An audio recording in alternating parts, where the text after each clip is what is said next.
Welcome back to Professor Z Academy. In today's lecture, we'll be covering angular momentum, its definition, formula, and application. Let's first begin by discussing exactly what angular momentum is. So recall from previous units the idea of linear momentum and its extremely useful applications in events such as collisions, because in collisions, we were able to find the velocity of objects after the collision without having to deal with messy force calculations. So, in a similar fashion, angular momentum can be considered the rotational equivalent of linear momentum. However, there's one key difference between those two. Linear momentum, as you recall, was given by the formula mv, where v was measured in regards to an inertial reference frame. However, angular momentum is defined in regards to a specific point, which we'll call the origin for now. So the angular momentum of a particle, which is denoted with L, L is for angular momentum, it's a vector, is defined as the cross product between r, which represents the position of the vector, a position of the particle as a vector from the origin to the particle, so r, cross p, which is the momentum of the particle. So let's say it has a momentum this way. There's the vector r and some vector p.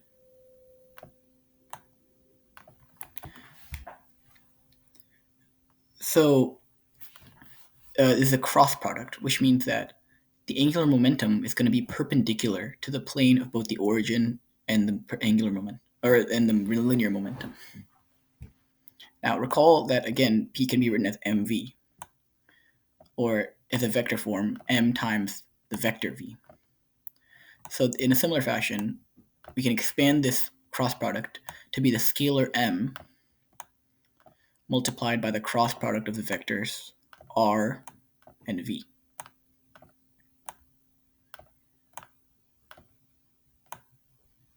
Now, as I mentioned before, the angular momentum vector is going to be perpendicular to the plane, and it's not used that often. It's not extremely useful.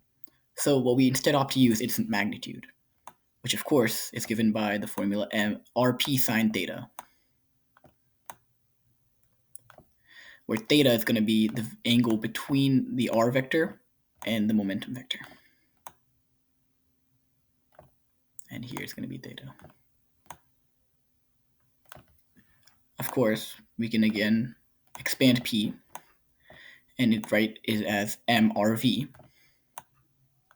sine theta, where in this case sine theta would be the angle between the velocity and the distance. So there's two main ways to think about mrv sine theta. There's mv times r sine theta.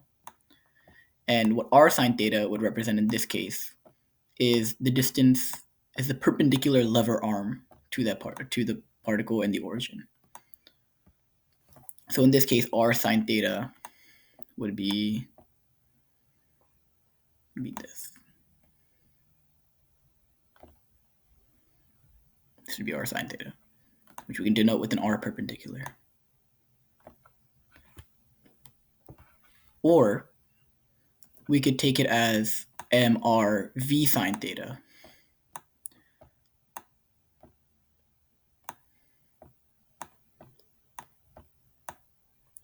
where v sine theta would be the velocity that is perpendicular to that radius.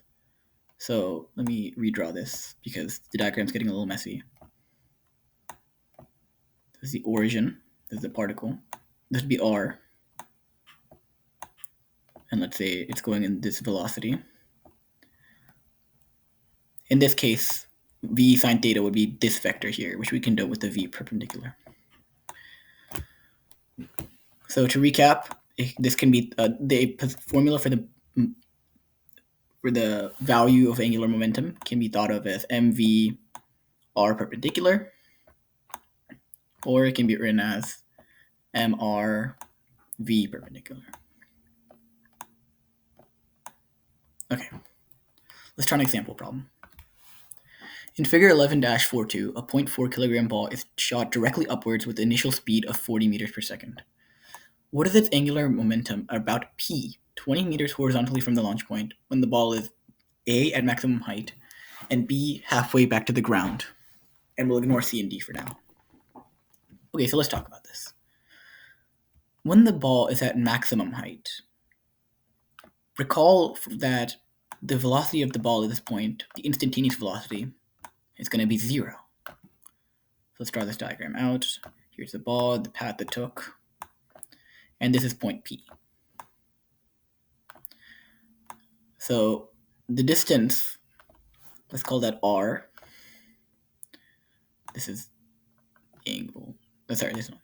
So because V is equal to 0, recall that our formula for L is mRV sine theta. Except in this case, because V is 0, the instantaneous velocity is 0, the angular momentum is going to be 0. So the answer to A is then going to be 0.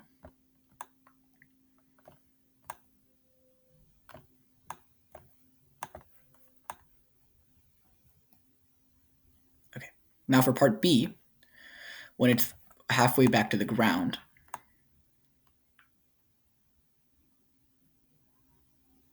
it has some speed.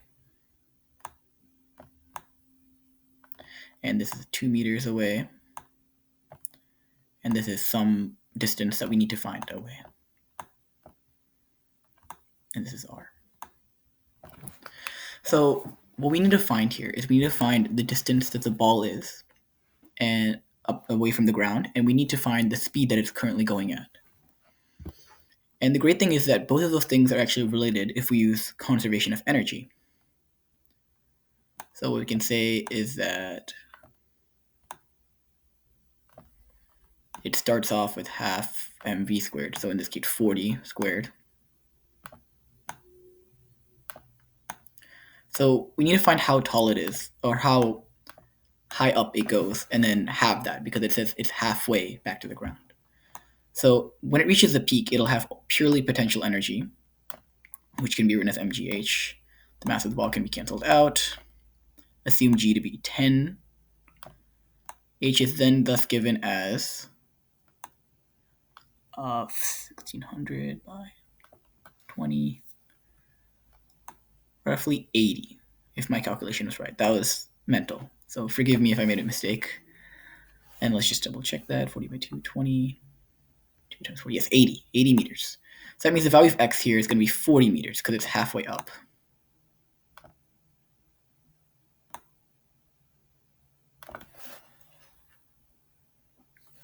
So that means the velocity at that point, if we use another conservation of energy formula,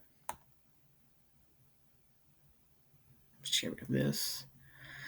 If we use another conservation of energy formula, then we have mv squared, or in this case, the initial was 40, is equal to the height, or the potential energy, I mean, at that point, so mg times 40, plus the speed.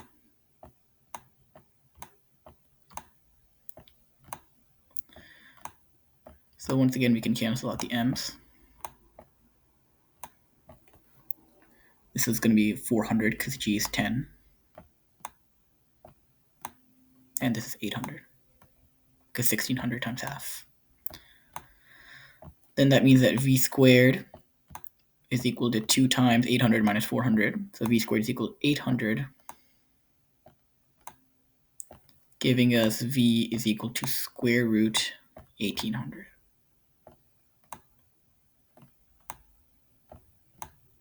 So this one I actually do need a calculator for, because unfortunately I cannot calculate square root 800 off the top of my head. So if I pull out my trusty TI-84,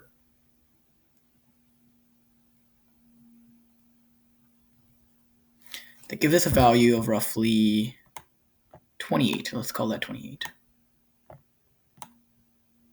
Okay.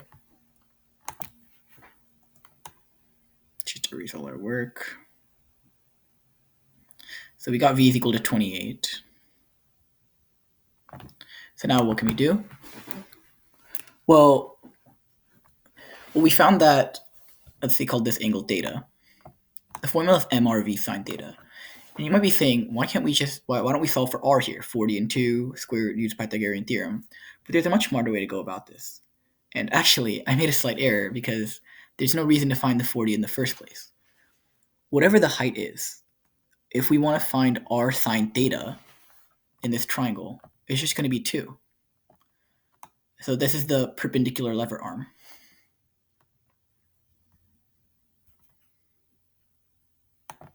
Right. So if you use the height, you could use r that way, or you could smartly note that it's 2. So r sine theta is 2. We can just write the 2 times. So we already have r, we have sine theta, and then we want m and v. So the m is 0.4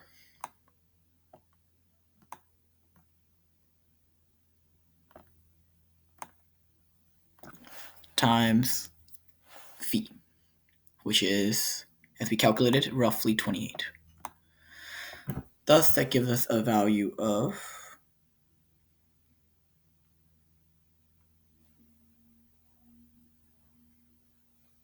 22.4.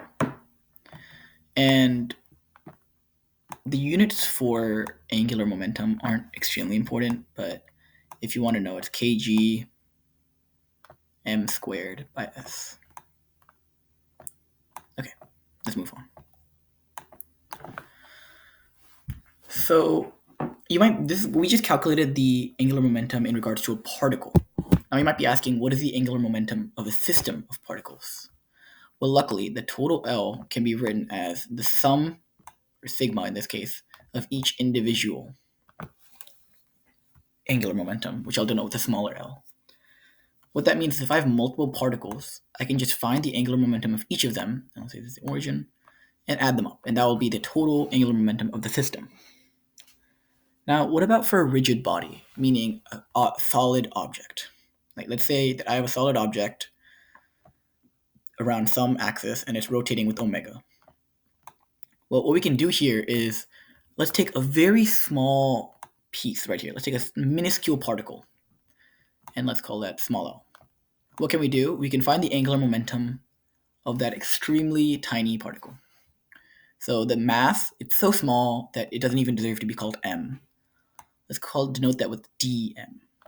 And for those of you who are taking calculus, you'll know that d is a derivative, but does not respect to anything. A d in this case just means a very small m. So r in this case can be whatever, the distance, right? It would be r times v. And you might be saying, what's v in this case? Well, recall that in centripetal motion, the tangential velocity can be given as, so v perpendicular is going to be r omega. And that takes care of the sine theta because we want v perpendicular anyway. So this will be dm r squared omega. And what we can do is we can sum all of those up. So the total L is going to be the sum of the dm r squared omega. But omega is a constant. This is spinning at a constant rate. So we can pull that out of the sigma and just get sum of r squared dm. So you won't see the dm notation for sigma. I'm just using it in this case because not many people I know calculus, and technically it is dm. This would be an integral. But moving on, this statement right here, we've actually seen it before. Recall that that is the equation for I, or moment of inertia. So omega I.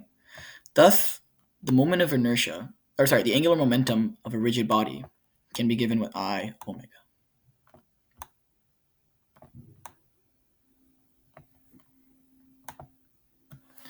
And of course here, there's a practice problem. 3 particles of mass 23 grams are fastened to 3 rods of d equals 12. The rigid assembly spun around at 0.85. Find the rotational inertia and the magnitude of the angular momentum of the middle particle and the magnitude of the angular momentum of the assembly. And rotational inertia here just refers to the moment of inertia, which is also referred to by rotational inertia. So A is simply what we did before in a previous lectures or in previous classes. Recall that the formula for particles md squared. So it would be md squared plus m times 2d squared plus m times 3d squared. So I'm just going to write it out.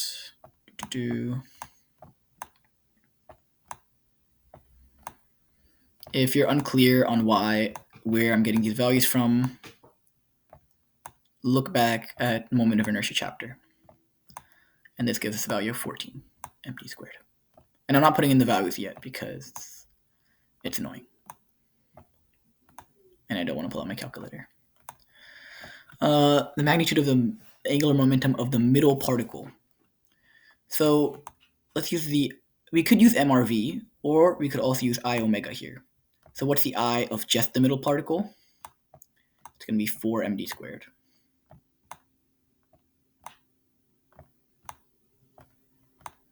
And omega is omega. So we get 4 md squared omega. Again, I'm solving it purely in variables. You can plug this in whenever. I'm just trying to show you how this works. Then part C, the magnitude of the angular momentum of the assembly. Well, we found out that the I is 14 md squared. So if we use I omega again, we can just put that in, and we get 14 md squared omega.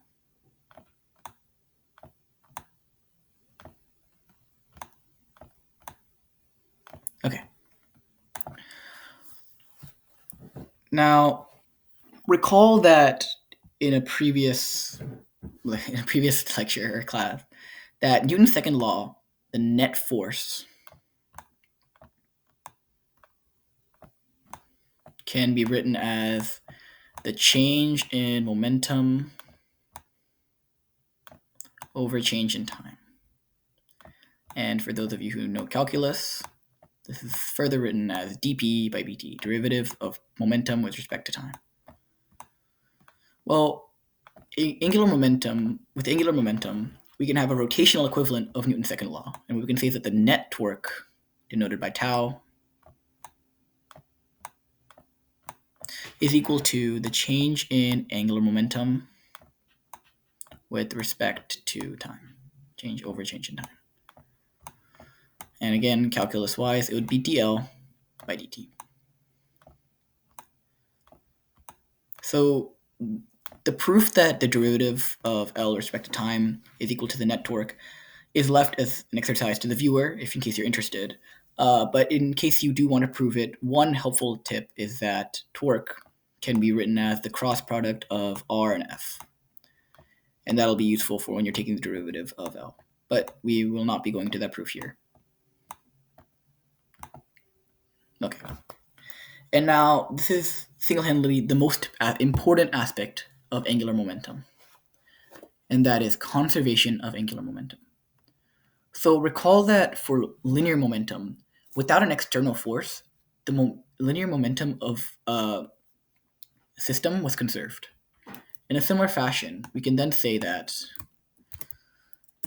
in an absence of external torques,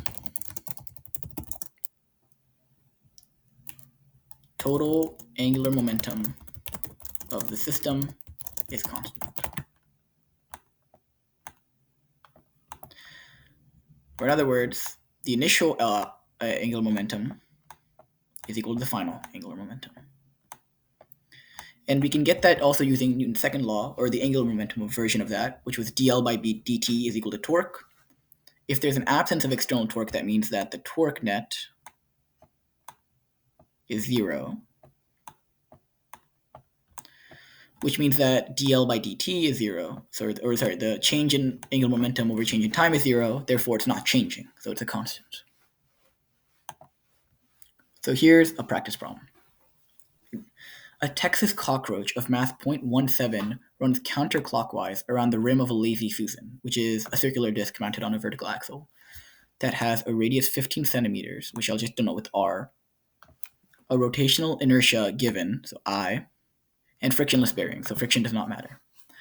The cockroach's speed relative to the ground is 2 meters per second, so I'll denote this with v. And this lazy Susan turns clockwise, so clockwise this direction, it was 2.8.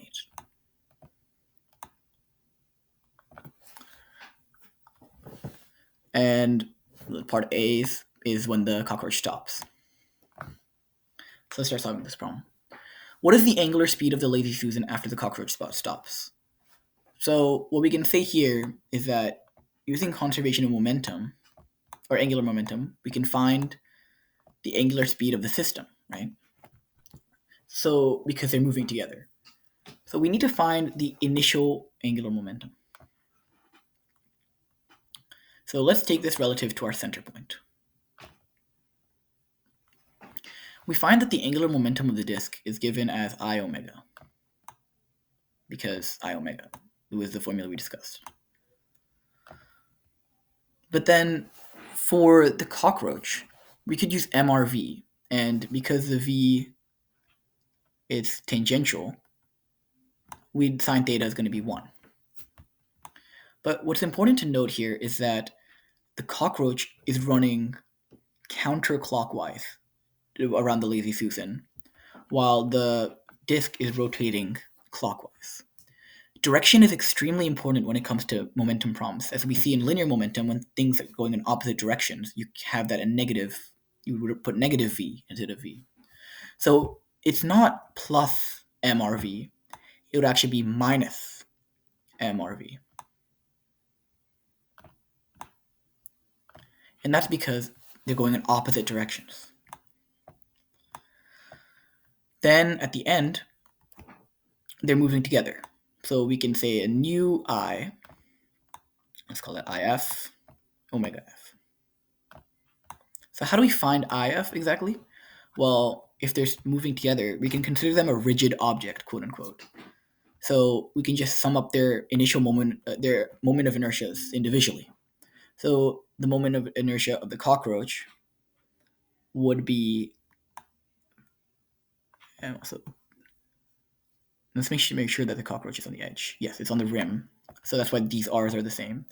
But the value of the moment of inertia of the cockroach would be mr squared, and the disk is given to us as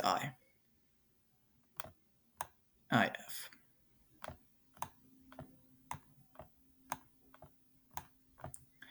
So essentially the next steps would be to plug this expression into this value and then solve for omega final. And by plugging in the rest of these values, such as 0.15 centimeters, 0.17, inertia, etc. But we're not going to do that here. Okay, question 60. A 1 gram bullet is fired into a 0.5 kg block attached to the end of a 0.6 non-uniform rod of 0.5 kg. The bullet rod system then rotates in the plane of the figure, about a fixed axis. The rotational inertia of the rod is given. Treat the block as a particle. What then is the rotational inertia of block rod bullet system about point A? And if the angular speed just after impact is 4.5, what is the bullet speed just before the impact? Okay, let's cover point A, part A. So we're given the moment of inertia of the rod. It's telling us to treat the block like a point particle, and we're given the mass of the block, which is 0.5. And then we're given the length of the rod. Let's call that R. And then we have the bullet. Oh, let's call this block. And then the mass of the bullet is about to hit this. Or has it hit it? Yeah, it's hit the block.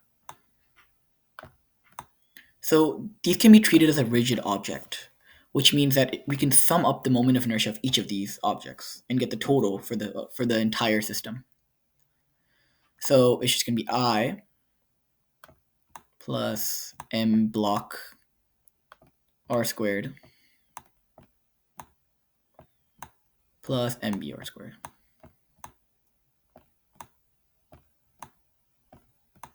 Great. And again, you can plug in those values. And then if the angular speed is 4.5, what is the bullet speed just before impact? So we're given LF, and we can use this I that we found before, and then this omega that's given. Let's call it omega f. Now the question is, what is the initial moment of inertia of the system? Well, think about what's moving here. The rod's not moving, the block's not moving.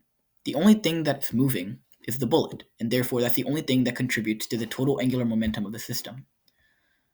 Because the bullet can be treated as a particle, we can use the formula mRV, sine theta. But because the block is perpendicular, or the bullet is perpendicular to the system, the block and rod, its sine theta is 1. So it's simply mRV. You then set these equal to each other and solve for omega f.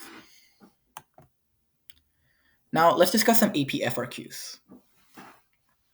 This was from the 2005 AP Phys C Mechanics free response questions. A system is consisting of a ball of mass m2 and a uniform rod of mass m1 and d. The rod is attached to a horizontal frictionless table by a pivot at point P and initially rotates at an angular speed omega as shown above left. The rotational inertia of the rod about point P is 1/3 m1d squared. The rod strikes the ball, which is initially at rest. As a result of the collision, the rod is stopped and the ball moves in the direction shown right. Express all answers in these constants. Derive the expression for the angular momentum of the rod of the point P before the collision. Okay, before the collision. Angular momentum of the rod. Well, we know the formula that angular momentum is I omega. And the only thing here that's contributing to the I is the rod. So we can plug that in. So it would be 1/3 m1d squared as given in the question. And it rotates at a constant speed omega. So, and this is our answer. Great, so simple. Derive an expression for the speed v of the ball after the collision. So after the collision, what happens is there's no, in the rod ball system, there's no velocity from the rod because it's completely still. So that means it has zero angular momentum. The only thing that has angular momentum is the block, or ball, I mean. So this expression that we found, we can call that Li. And that's equal to this, because I'm not writing that all out again. Then after the collision, what happens is the only thing that has angular momentum is the ball. What's the formula for a particle? mRV. Sine theta, but again, it's perpendicular, so sine theta is 1. Just make sure you get in the habit of thinking about the sine theta beforehand, just in case you accidentally don't miss anything if it's not perpendicular. So m is given as m2, r is given as d, and we're trying to solve for v. And we set that equal to that 1/3 m1d squared omega. Okay, m 1/3 is equal to m1d squared omega. So we can cancel out the d, and this will just be d. And what we get is that v is equal to m1 d omega by 3m2.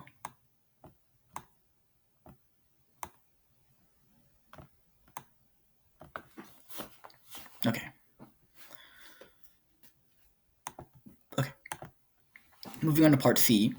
Assume that the collision is elastic. Calculate the numeric value of the ratio m1 and m2. So what does it mean for a collision to be elastic? That means that the initial energy is equal to the final energy.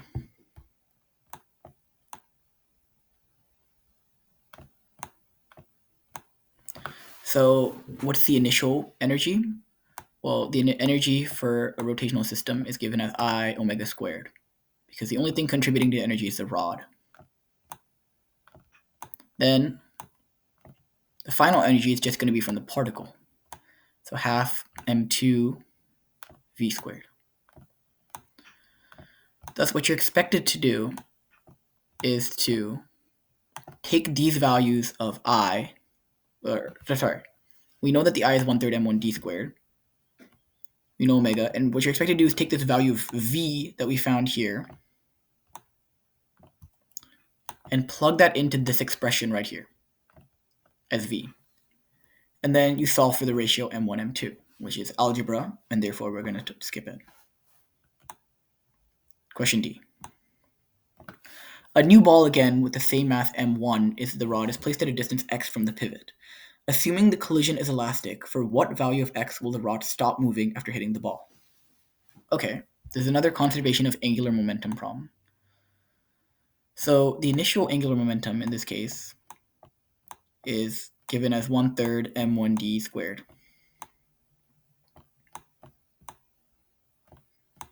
And the final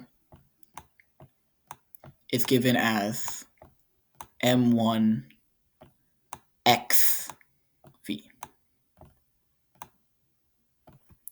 And please be careful to note that this v that we found is not the same v from the previous questions.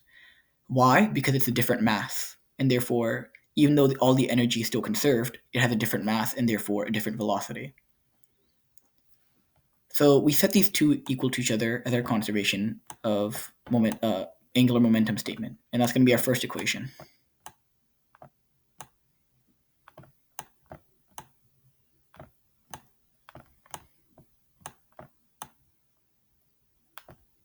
One xv.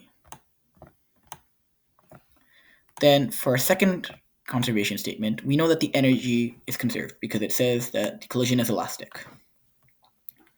So then what that means is, again, half I omega squared, which is, oh, there's supposed to be an omega here. Whoops, I omega. But in the energy, half I omega squared. So I is this.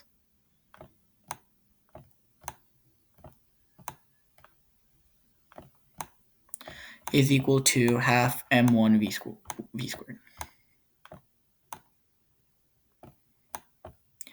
So you have two equations and you have two variables. You have x and you have v.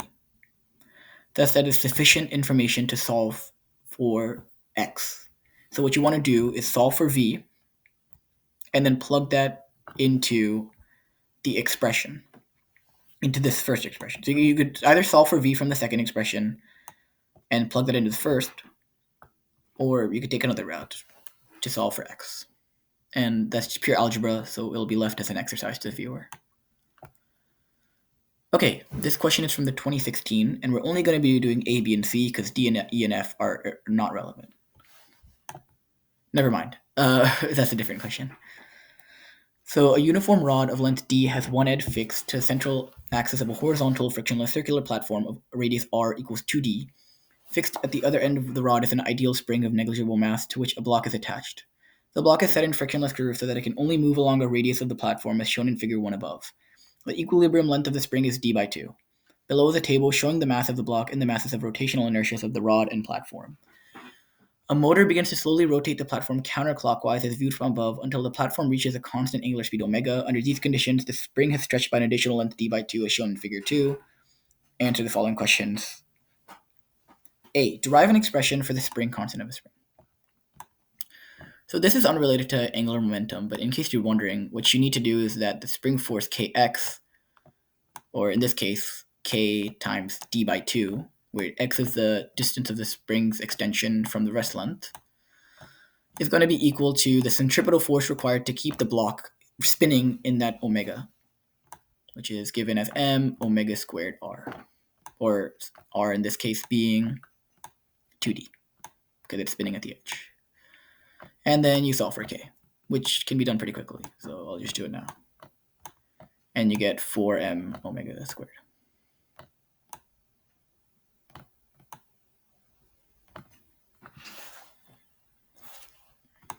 Okay, question B, part 1.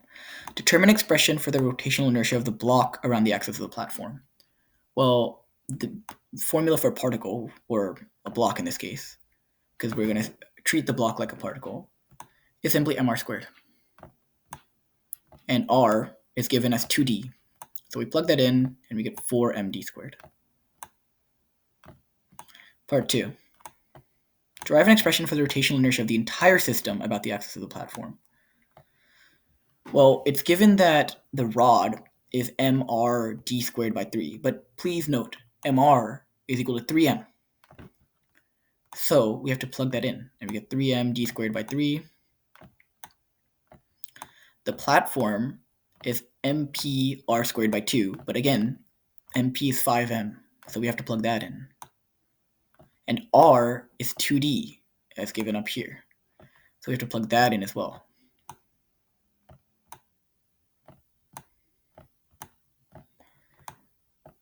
2, and then plus the block, which we found up here. So 4md squared. And you add all those up, and you should get md squared plus 10, 15md squared. And now comes the juicy stuff. Determine an expression for the angular momentum of the entire system about the axis of the platform. Well, we know that L is equal to I omega, and omega is given, and we just found I in the previous question. Therefore, the angular momentum is going to be 15 md squared omega.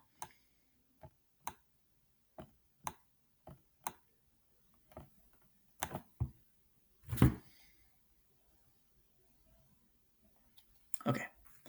Now, while the system continues to rotate, a small mechanism in the pivot moves the rod slowly until the center of the rod is positioned there. The same angular speed omega is maintained by a motor driving the platform. D, derive an expression for the distance x that the spring is stretched when the rod reaches the position figure shown. So use the same thing again. Kx is the spring force, so it's the same as part A. And then now m omega squared, because omega is constant, times r. But we don't know what r is. What we're given, though, is that the rod is at the center. So the length of the rod was given before as d. So if it's placed at the center, that means the length of the rod here is d by 2. Then we're given that the rest is spring is another d by 2 and then x. So that means the total distance is going to be d plus x. Therefore, if you solve this for x, you should get x is equal to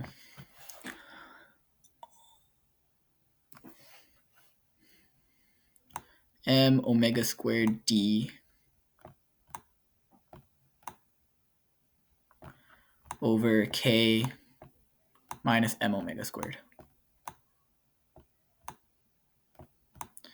But k is not a value that we're supposed to answer the question in, so you might be asking yourself, what are we supposed to do about that? Remember that in part A, we actually solved for k, so we can plug that in, because it's the same spring. So we get m omega squared d,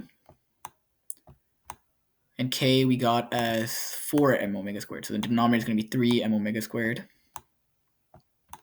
Everything cancels out, leaving us with a nice d by 3.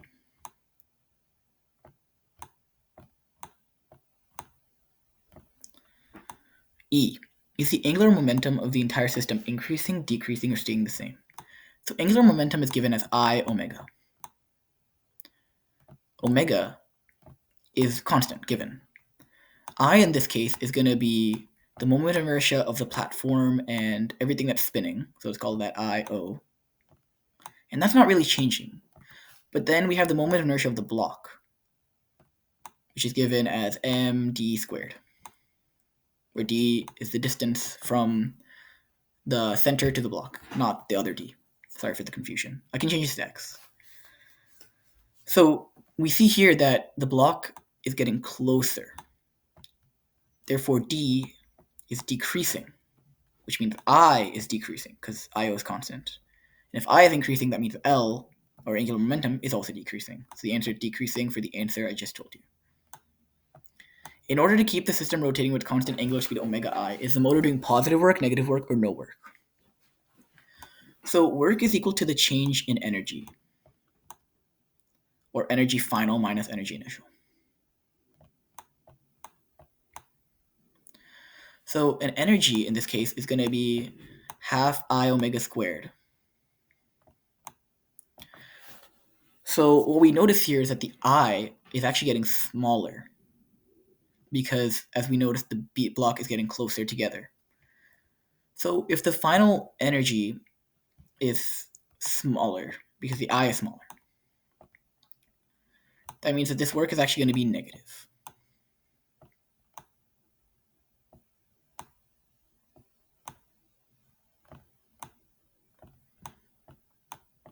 it should be, unless I made a mistake. And now the last question. This is the one we're going to be skipping E and F on. A horizontal circular platform with rotational inertia, IP, rotates freely without friction on a vertical axis. A small motor wheel is used to rotate the platform, is mounted under a platform and touches it. The wheel has radius r and touches the platform at distance d from the vertical axis of the platform as shown above. The platform starts at rest. The wheel exerts a constant horizontal force of magnitude F tangent to the wheel until the platform reaches an angular speed omega p after time change in t. During time change in t, the wheel stays in contact with the platform without slipping. Now derive an expression for omega p. Okay. So what we're told is that this is a constant force, and it's given over change in time, and it's a distance d away. What we also know is that the change in L over the change in time is given by the net torque on the system, which is by the angular version of Newton's second law. So if there's a force and there's a distance, the net torque is actually going to be force times d. And for the change in L, well, the initial L is 0. It's not moving. And the final L is given by IP. So L is equal to IP omega p. And this is the final. And because change in L is equal to the final L because the initial L is 0. So IP omega p over the change in time, which is given as a constant. Thus, omega p is going to be FD change in time over IP.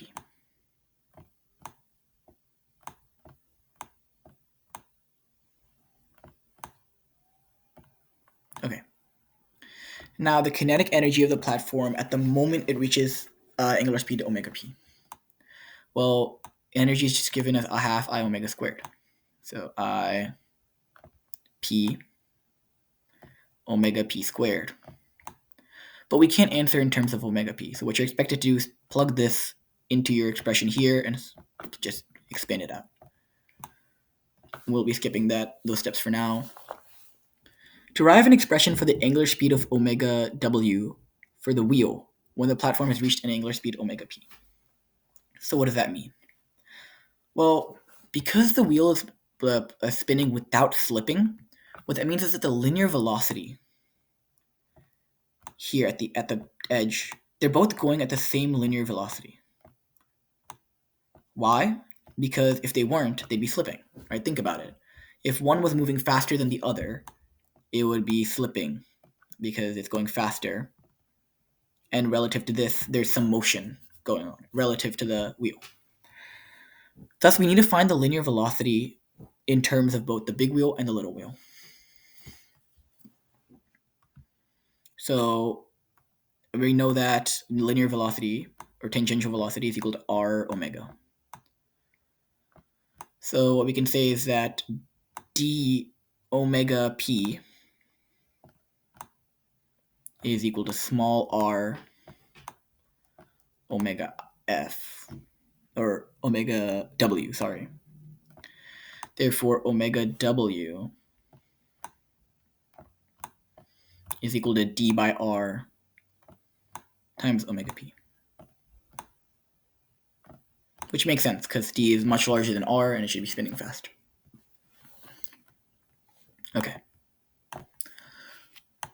Okay, so now part D. When the platform is spinning at angular speed omega p, the motor-driven wheels are removed. A student holds the disc directly above and concentric with the platform. The disc has the same rotational I. It releases the disc, and the disc falls on the platform. After a short time, the disc and platform are observed to be rotating with the angular speed omega f.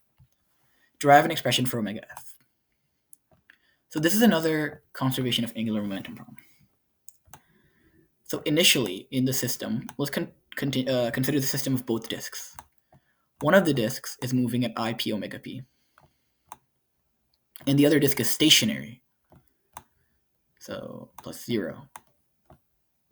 and it's just going to be IP omega p. Then at the end, they're both spinning together. So their combined moment of inertia is going to be 2 IP because you can add them together. And they're spinning at omega f. Therefore, if we set them equal to each other, we'll get that omega f is equal to half of omega p.